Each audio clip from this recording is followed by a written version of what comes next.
Bient Sport wordt mij mogelijk maken door Friesland Lies.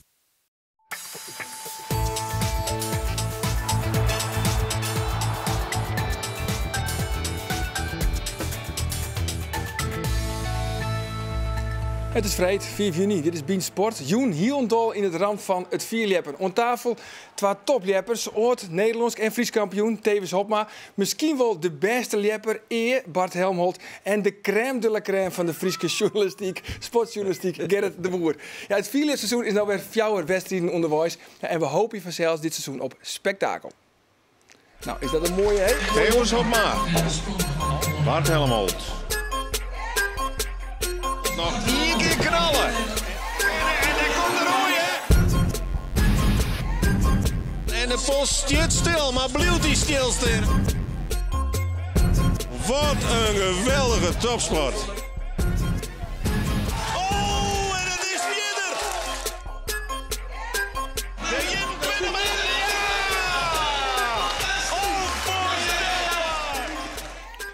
En dan maar een salto in het wetter. Barto heeft 22 titels achter die namen staan. Even goed vallen. Hij is zo'n keer Fries kampioen, 6 keer Nederlands kampioen. 184 titels. Ik bedoel, wat valt er nog te winnen voor die? Nou, ik wilde nog wel een paar Friese titels en een paar Nederlandse titels bijknopen hier. Ja? Ja, en dat we op die reis daarheen en nog een paar titels pakken, ja, dat was leuk mee. Maar goed, altijd maar weer die honger naar succes? Ja, in de winter is het wel eens wat minder, maar zodra ik dan weer op een score sta en helemaal zodra ik op een wedstrijd sta, dan word ik hem winnen. Ja, maar het is natuurlijk een prachtig liedje. Even een kritische kanttekening. De laatste keer een Nederlands kampioen is in 2011. Ik bedoel, dat is echt alweer 4 jaar in. Ja, dat is alweer 4 jaar in. Ja. Ja, de concurrentie wordt steeds beter. Natuurlijk toen ik richting senioren kwam, groeide ik vrij snel terug. En toen ging ik vrij snel over de 20, 21 meter. Ja, toen weer de concurrentie iets verder achter, zeg maar. En nu komen ze steeds dichterbij en af en toe ook voorbij. Ja, tevens, dat verneemt je ook. Dan komt ze heel die dichterbij en zo nou dan, hij is dus te verslaan. Ja, gelukkig wel, ja. Laatste jaar mag ik hem zo nou zijn verslaan. Maar toen ik in de senioren kwam, wie hij echt meters voor. Ja, in de junioren kwam ik voor het eerst en toen wie ik uiteindelijk trets en Bart eerste, maar ik denk wel 20 meter voorsprong. Maar ja, laatste jaar dan pakken we zijn titeltje van hem. Ja, maar nou, we hebben nog 4 wedstrijden, zei ik al, onderwijs dit seizoen. Waar lijkt voor die eigenlijk de focus, dit hier? Ja, mijn echte doel is 21 meter. Ik heb er al vaak het zin in zitten, kreeg ik net. In principe heb ik alle titels al een keer woont die ik graag winnen wil. Ben ik een heel soort, hè, die de 21 meter sprong. Hè. Do heeft een keer 21 meter verzels, Orne Galema en Jaker de Groot. Jaker de Groot. Met 2 Friesen, nog maar 2 Friesen. Dat vorig hier weer dat nog maar eentje. Dus dat is echt wel de magische grens. Dus, dat zit nog eigenlijk boppen een titel op het FK of een Nederlandse titel? Oeh, dat is een moeilijke. Aki is mooi. Ja, dat weet ik net. Nee? De beide maar. De beide maar, ja. 21 meter op de FK. Dan, dat is helemaal mooi. Ja, Gerrit, op waar moeten we dit seizoen nou eigenlijk letten? Ja, ik denk dat er wat dat nog hier nog net zo verschrikkelijk volle verloren is. Bart Bloot, de magneet, werd iedereen hem op jochtert, die nog altijd te verslaan is. Want hij liet net ouw. Alle jaren, soms zit er binnen wel eens wat twijfelmomenten, komt er wat minder in het voorseizoen of had er even een dipje. Maar altijd stiert er weer op en zeker dat de grote kampioenschappen er binnen. Dus dat is toch de man waar iedereen hem op jochten maakt. Nou, het Brandsmeister zelf dit seizoen hartstikke leuk begonnen. Spring goed, had al een verschillende wedstrijden gewonnen, zit nu in een leidersstrijd op dit moment. Dus docht het goed en eigenlijk die hele groep van die topklassers is in staat, zoals Tevens ik zei, om op de goede dag Bart te verslaan. Alleen een Bart in topvorm, dat bloot lastig. Dat bloot lastig. Toch is het hij wel een keer slagen natuurlijk. Er is 1 keer Nederlands kampioen, 2 keer Fries kampioen. Ja. Net volgens mij in 2011, wie is Fries kampioen? Ja, dat is de laatste keer. Seven? Graag. Theo Hopma. Voor de allerlaatste mogelijkheid om Bart te verslaan. En de post stiet stil, maar blijft die stilstaan. Ja, hij loopt hem riocht. Hij loopt hem riocht. En hij springt uit. Oh, en het is verder. Theo Hopma, jongen. Wat toest, jongen. 20 meter 83. De 4e sprong van het hele seizoen. Theo Hopma. Voor het eerst is zijn carrière Fries kampioen. Oh, wat machtig. Ja, 2011. Vaak weer waarom, Sjoen, dit stukje? Dus zie ik regelmatig in Webberom. Ja, even voor het van zijn. Ken ik het nog? En dan maar zit even Sjen en dan weet je even de bevestiging. Ik was een presentatie of wat lessen. En dan is dit toch altijd wel even een fantastische sprong om Sjen te letten. Ja. En dan het altijd een heel goed gevoel, moet ik zeggen. Ja, maar traint nou een soort? Een redelijk soort. Ja. Wat is dat? Hoeveel uren in de weekend ben dat? Had ik wel 20 uur in de weekend. Maar uiteindelijk, ik denk dat het maar 8 uur in de weekend het wel ophoudt. 8 uren. En Do? Ja, ik tel ze nooit. Nee maar meer dan 8? Maar Do benadert het echt als topsport. Hè? Ik bedoel, ik heb wel eens Jet van collega's die zei van als je in Bart Helmond begint oer 4 leppen is folklore, dan rent hij juist de studio uit. Ja, dan komt wijze dat ik voor het niet. Nee, maar dat is een stukje beleving natuurlijk. En had ik al mijn trainingsuren als 4 trainingsuren tel, dan denk ik inderdaad dat ik die 20 uren makkelijk rijden. Maar net elke sport zie ik als 4 training, maar het is al je mooi mijn naam. En ja, ik ben eigenlijk dagelijks wel met sport bezig. En nu in het heegseizoen natuurlijk, in het 4 seizoen wel alle dagen met 4 bezig. Ja, waar leidt het accent dan op, Bart, in die training? Ja, dat is maar correct. Op dat moment het accent ik leid in mijn sprongen. Zoals de laatste wedstrijd, had ik gewoon een slechte loop. En daar leidt het accent dan op. En dan ben ik daar alleen nog maar mee bezig. Op een training zal ik dan geen 20 meter springen, omdat ik alleen nog maar loop-insprong doe. Dus loop-insprong, 1, 2 slagen klimmen, lik me een zakje en dan puur om maar energie te sparen voor de volgende loop-insprong. Ja, dus ik krijg weer in het seizoen is best, nou? Want het vast seizoen heeft een hele oren training. Dan in augustus het FK aan het enkouwen. En dat heeft alles te maken, denk ik, met vertrouwen en de techniek. Hè? Want ja, de kerst wel verschrikkelijk sterk wezen, maar de techniek bepaalt alles nog. Maar net dat de krachtigste lepper wint. Je bent bij de hele grote sterke kerels, maar daar ben ik vol lichtere types. Jacco de Groot is daar een mooi voorbeeld van. Betekent dat ik daar een hele oors trainen? Ik denk het net. Natuurlijk, kracht is voor Bart en voor mijzelf wel een bepalende factor. Dus de dingen die goed in bent, die moest absoluut goed horen. Het is net zo dat je alleen maar op techniek training is. Ja, maximaal uitbuiten zelfs. Ja, ik heb in mijn junioren al heel wat zien van waar kan ik de meeste winst halen? Dat is lopen insprong, omdat dan de stok het vierste voort kan. Nou ja, ondertussen ben ik nog weer haast 20 kilo zwaarder als in de junioren. Dus die stok ging onnozel 4 voort. En ja, dat scheelt gewoon samen in. Ik ken mij een volledige klimslag minder lieke 4 springen als de meeste topklasses. En wat doe je dan in de winter? Dan train je weer gewoon terug? Ja, bij wat fitness en wat circuittraining en wat sprinttraining. En ken je dan steeds degene die het meeste traint, die is de beste? Die komt vaak wel goed de winter uit. Dan kerst liep in de eerste maanden kerst als Sjen van iemand die het erg makkelijk springt, dat die een goede winterdraait heeft. Ja, maar dat is echt een trainingsbeest. Wist het daarom eigenlijk? Nou, ik ben net iemand die een groot talent had in ieder geval. Dus daar ben ik dus vooral van trainen. Mijn basis is lijn al bij de jonkies alleen nog maar inspringen. En dat is nou zo standaard worden, mijn insprong, dat ik daar nog steeds op bouwen kan, steeds maar. Ja, en daar heb ik heel veel voordeel van. En door nou heel veel de krachten te trainen, kan ik ze 4 komen. Ja. Dat is een mooi verschil, hè? Die kracht. Want hij wint het grotendeels ik, omdat hij die pols aan 4 voortzet. En ik denk dat een hele paar leppers denken van, koenen maar zo'n 4 voort krijgen. Maar dan krijg je net door de punten in. Ja. Hey jongens, heel kwart nog hoe oud wie sto? Dus op een met 4 leppen? 12. En Do? 11 denk ik. 11. En Gerrit, Do? Ik ging een keer op die 40ste. 2 keer in Burgum. En toen is het gebeurd. Hey jongens, we zijn daar onder de allerlaatste aflevering dit seizoen van Mijn Club. En Joert, ja, zorgen we hoe kind ik koers. Bij de Vierlepvereniging op het Heidenskip.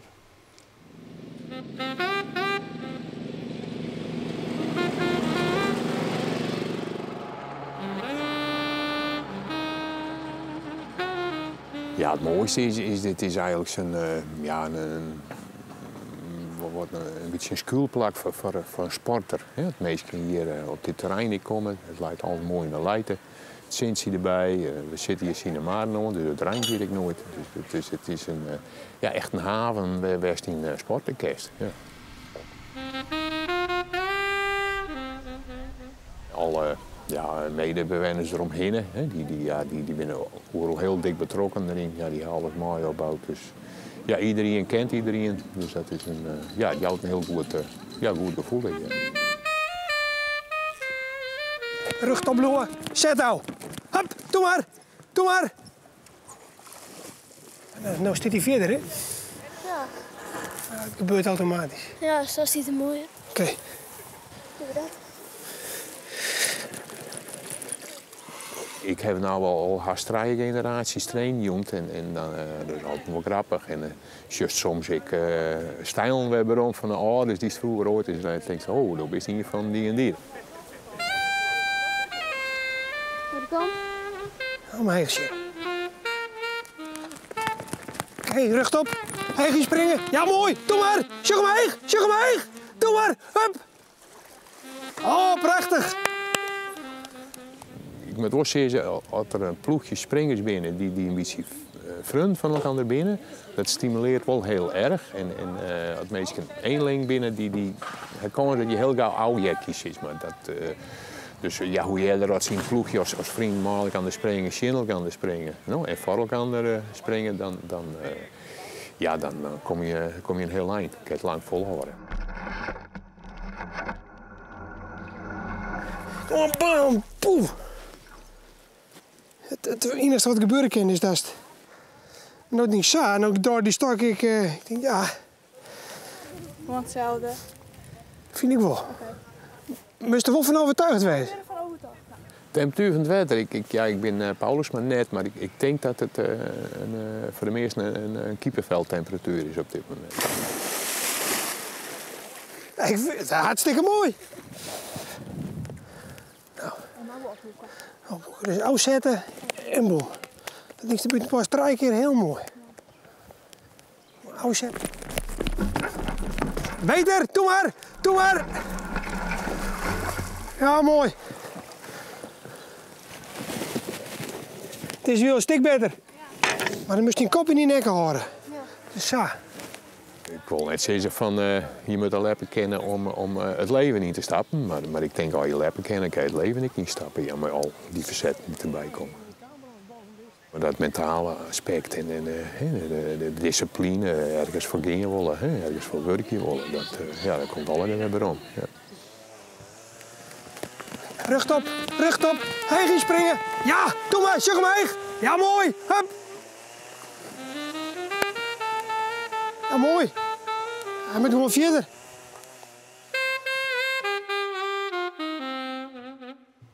Ja, prachtige beelden van daar op het Heidenskip. Dat was dus 12 jaar ongeveer, dus toen begoest, of 11 jaar. En toen was dat niet de beste, hè, eigenlijk bij de jeugd. Nee, ik heb van mij bij die jongens nooit een duitdeel pakt. Nee, echt hè? Nee. Voetbal is natuurlijk toch intensief, toch? Ja, toen voetbal ik nog protten en grote bongels zijn we toen. Rijn van der Wal, dat soort mannen. Wie nou een kwap groter is dat ik weer. Ja, en daar had dan toch een voordeel van. En toen ging ik dat het zwier. Ja, er is natuurlijk een heel soort verloren eigenlijk bij het vierliepen, hè? Want ik bedoel, de sport is behoorlijk in ontwikkeling. Laten we even zien naar in 1959 bij het kampioenschap in Weense.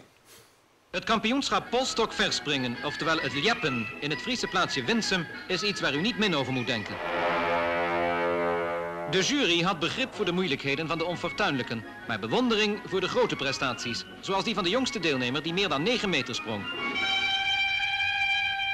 Ondanks alle verwoede pogingen om hem te onttronen, werd Jan Winia uit Wirdum voor de derde achtereenvolgende maal kampioen van de senioren met een sprong van 11,60 meter. Daar gaat hij.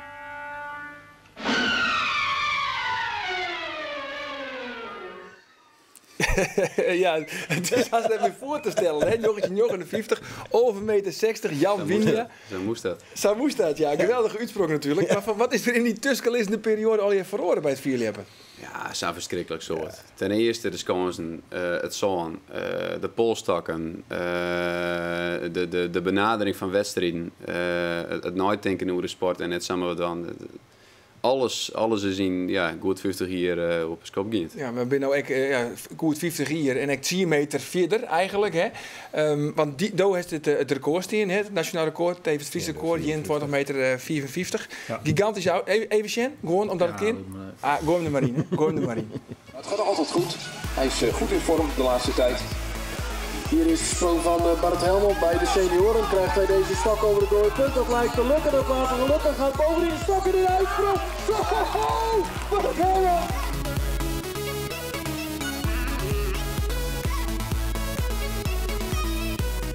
We hebben een nieuw Nederlands record voor Bart Helmond. Hebben wij hier te pakken. Dat is de sprong nooit zoen, zou je? Nee, je ziet al in de auto. Ja, van het hier mijn twakamp moest ik weet niet meer waarom, ik moest naar huis. En ik hier drie verschrikkelijk meer een sprongen oudleverd. Dus ik stapte maar mis en gauw in de auto. En dit is voor mij die vierde sprong of zo. Dus ik heb nooit zien, ik ken hem op de radio. Dus maar goed dat we nou even instarten. Dus. Fijn. Fijn, nooit meer vierde. Maar van de sport is nog altijd in ontwikkeling. Kan het nog verder? Als ik naar deze sprong weer waarom zie, dan zit er altijd nog meer in. Ja, want dan mankeert nog wel wat om. Nou, het mankeert net heel veel om, maar ik hier een seconde meer tijd, dan kun je de hand er echt bovenop lezen. Dan kun je die stok een beetje boeren, zeg maar. Dat is een beetje de sweep mij krijgt.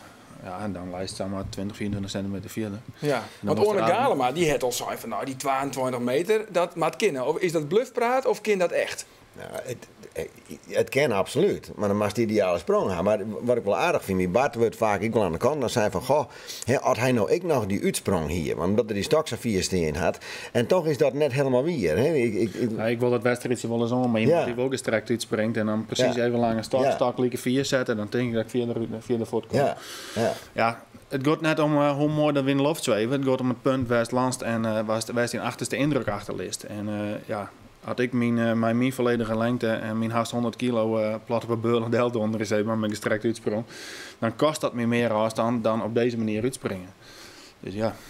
Maar die 22 meter, hè, dat is wel realistisch, dat kan? Ja, daar ben ik van overtuigd. Ja? Ik ben absoluut van het dat het kan. Maar dan moet het echt wel meer die topsport wijzen. En het moet de ideale die wijzen en het ideale waar, dat moet je echt wel hebben. Want je ziet vaak, dan denk je, nou dit wordt hem. En dan is een sprong op een tred of wij en dan gaat het in toch helemaal mis. Maar als die sprong... Maar ideaal waar zou het dan geen zuchtje wien, het is droeg natuurlijk, mooi zinsje erbij, dat? Ja, nou ja, net volle wien, denk ik. Nee, ik had lauwst helemaal niks. Ja. En, zelfs net wien in de rij, dat wordt vaak zijn, want de kist de stok wordt vierde. Maar het bepaalt altijd in gevoel. Ja. En helemaal niks geen wien, vind ik het lekkerste. Hoe nergens hoe te denken, hoe nergens rekening mee te houden, is gewoon blind die stok in en omheen knallen. Ja. En had er dan een keer echt steen bloot. En hij zit op dat punt waar ik hem graag gaan wil, mijn aanloop. Dat is richting de 12 op de vingers, zeggen wij dan. Ja, ik dan de handen bovenop zet, dan denk ik dat we ons een feestje hebben. Dan hebben we die 22 meter. Hey, Tevens, dat is jeugdtrainer. Juist de clinics op basis kwam. Dat was zelfs om die eigen sport te promoten, denk ik. Ja. Waarom is dat zo belangrijk? Omdat ik ik vind het zelf heel mooi om de sport te doen. Maar het is hartstikke mooi om te genieten van onze sport. En succes te beleven. Is er een soort talent? Er is een heel soort talent, maar er is ook een heel soort concurrentie. Want er zijn zo'n soort sporten in Friesland en zo'n soort leuke dingen om te doen. Ik thuis achter de computer is zo'n soort dingen te doen. En dat concurreert wel met springen. Maar wij zorgen elke keer weer naar talent. En dat is zeker wel genieten als zo'n Liedmansje of Famke.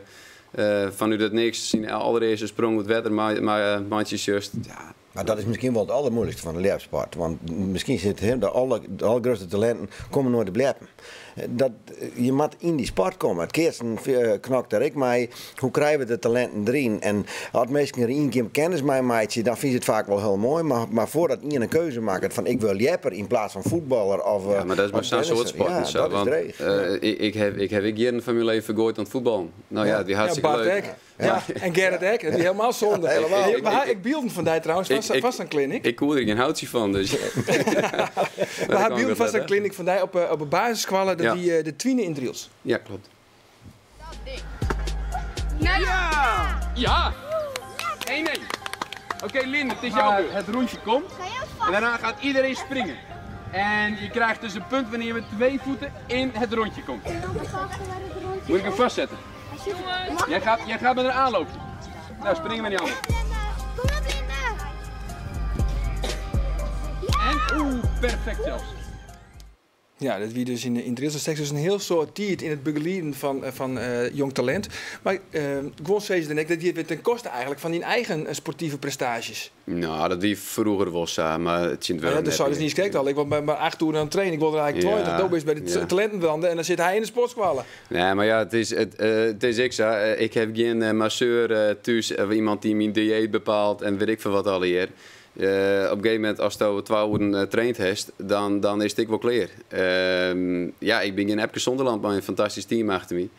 Ik zou het wel willen, ik zou het wel zeker proberen willen, maar ja, ze werken dat gewoon net. Nee, maar zou het ook beter wezen als er nog meer ontrainen wiedest en net, of is het eigenlijk zonde? Was de geniest hier echt van om het jonge talent te begeleiden? Ja, het is 2 kanten. Ik denk absoluut dat ik beter wezen zou, maar ik weet voor mezelf dat ik ben geen toptalent. Ik ben goed omdat ik een soort train. Maar ik ben net super. Er ben jongens met volle meer talent. Ik denk wel dat ik heel veel keer leren van begeleiden van iemand anders. Ja. En ik was vroeger ook heel egoïstisch, alleen maar met mezelf bezig en alleen nog maar selfie hebben en nooit een oren. En de laatste jaren ben wij als team ook meer opstaan in Binnenburgum om wat trainingen te gaan, om jeugd te gaan helpen. En toen was het volle bewuster van vier hebben. Toen is het volle bewuster naar een oorzaak problemen beziekers te herkennen. En dat hast in die eigen aanpak hast daar ook voordeel van. Hoe wichtig zijn die trainers daarin? Want ja, voor mij zijn trainers heel belangrijk als bevestiging. Dus zie ik zelf altijd naar het punt van bewust wijzen van wat doe ik nou fout in mijn eigen sprongen. Maar daar een stukje bevestiging is wel heel belangrijk. Dus, in de basis is een trainer verschrikkelijk belangrijk. En ik jou ook trainerscursussen voor toekomstige trainers.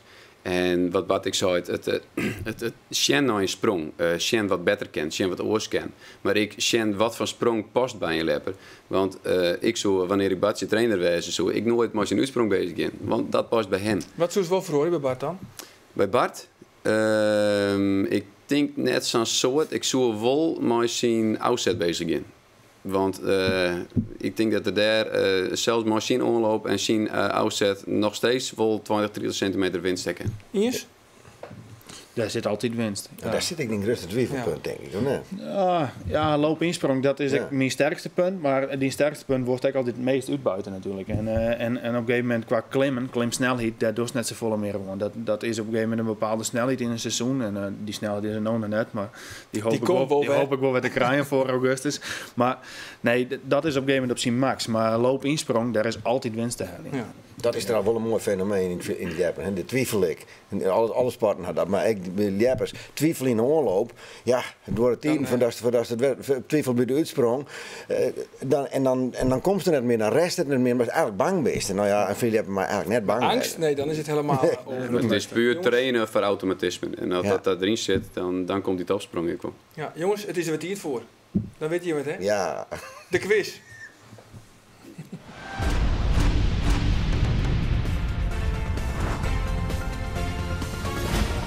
Het Nederlands record vierleppen zit op 21,55 meter. Maar waar had dat record in handen? Is het A. Tevens Hopma? Is het B. Bart Helmolt? Of is het C. Aart de Wit? Mail je antwoord van Waasje naar bient@omroepfriesland.nl en win! Ja, en win, het is weer een pittige vraag tevens, win de officiële, originele liederstrui, mijn handtekening van Bart Helmholt. En de winnaar van Vlinderweek zit nou onder in beeld.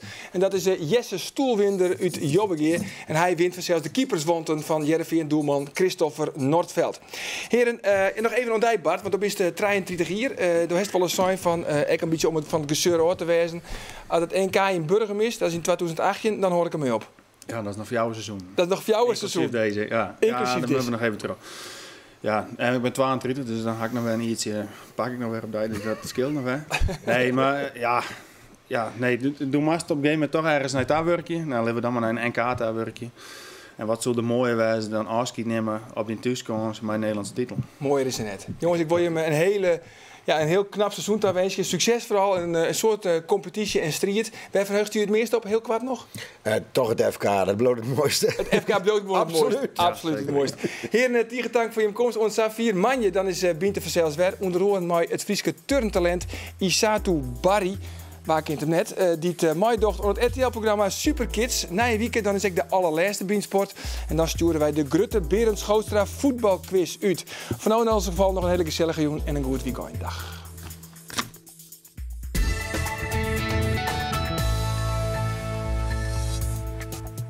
Sporet mål selvfølgelig der, og begynder at træne med.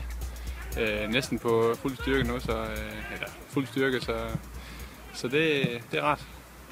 Føler du selv, du er inde i billedet til kampen på mandag i Slagelse? Ja, det gør jeg da. Det gør jeg da. Vi må selvfølgelig se, hvad der sker i løbet af ugen her, men hvis træneren vælger mig, så skulle jeg gerne være klar, ja. Bint Sport, waar het mij mogelijk maakt door Friesland lies.